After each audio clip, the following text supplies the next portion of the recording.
they should do better, Sen. Yeah. Meron pang pera sa Meta. Dahil hindi ko masabi sa Meta at wala sila dito, isumbong ko sa CICC, sir, no, Yusek, we just checked and we found videos still on Meta. Madam Chair, that's why baka may nakakalusot po do sa amin or maybe do sa medyo nakakaligtaan ni Meta. We encourage everyone, not only the committee but all our citizens, that they can report to us to CICC. Just give us the URLs, Madam Chair.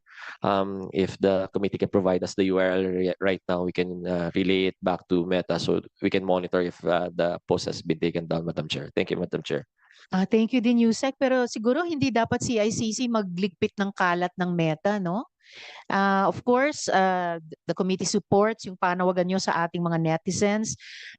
I-report, ibigay sa CICC yung URLs. Meta itself has to do better. Ang laki ng pakinabang nila sa platform na yan.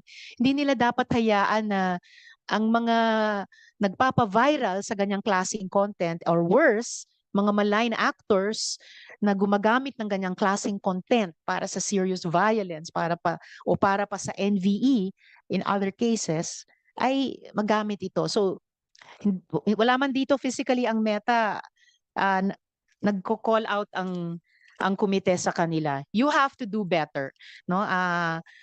Yung kalat nyo, yung basura nyo sa inyong powerful platform, linisin nyo. Huwag nyong iwan lahat sa CICC. While well taken yung mga points na sinabi ng CICC, paano pa kayo dapat makapacitate to do your job even better moving forward.